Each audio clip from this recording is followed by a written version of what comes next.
These trends we're seeing, it was very interesting in the midterms to see some polling showing that unmarried women are becoming a significant voting bloc for the Democrats.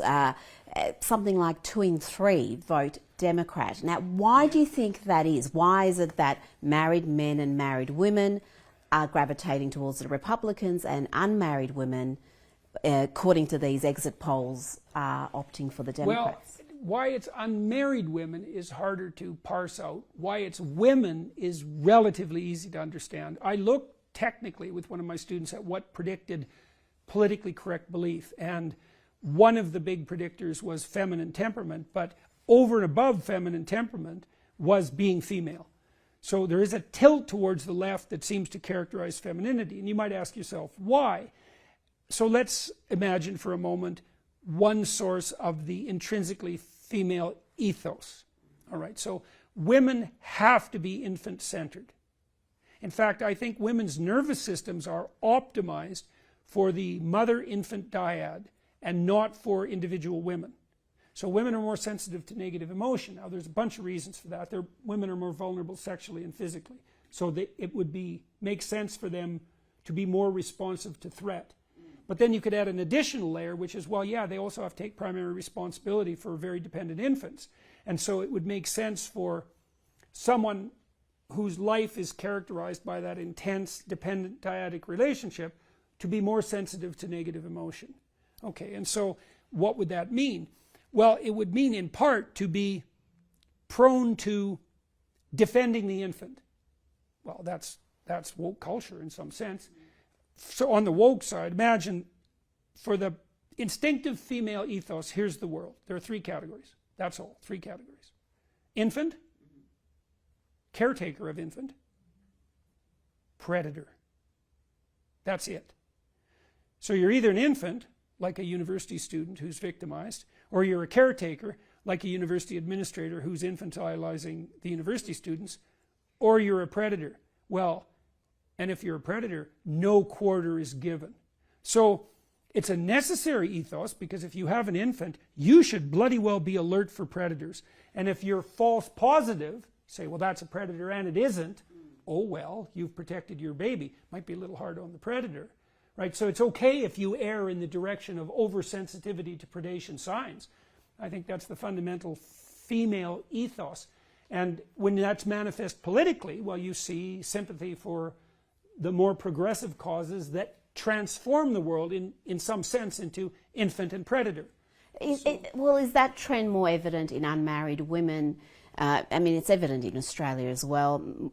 Under 35 women are more likely to be single than not. So we're going into motherhood later. There's a lot more who are childless. Well, and I wonder if that's substituting one for the other. It is substituting, I think. I think what happens to most women when they have an infant is they start understanding that, oh, that's an infant. All these other quasi-infants, they're not infants.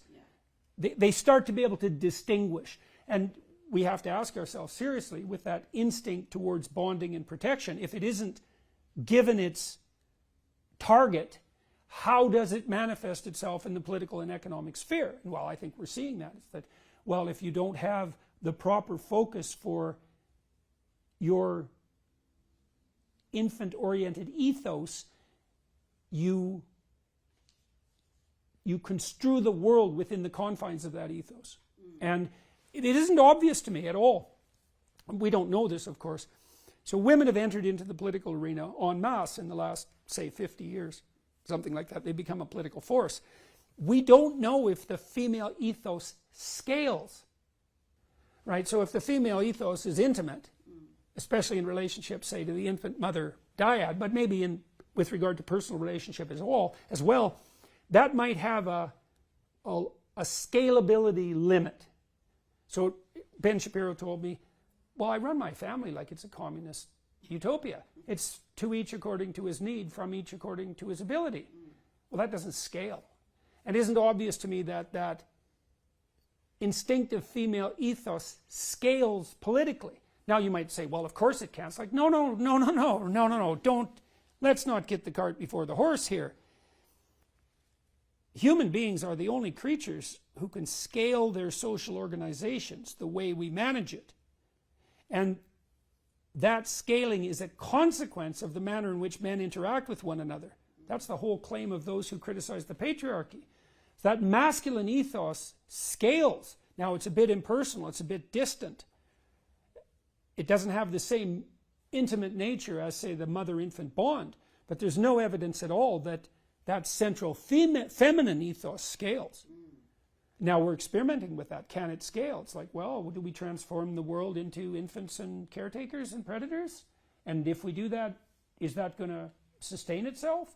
I would say the evidence isn't it's not obvious to me that that's either scalable or iterable. It's a deep problem, and it's one that no one will address.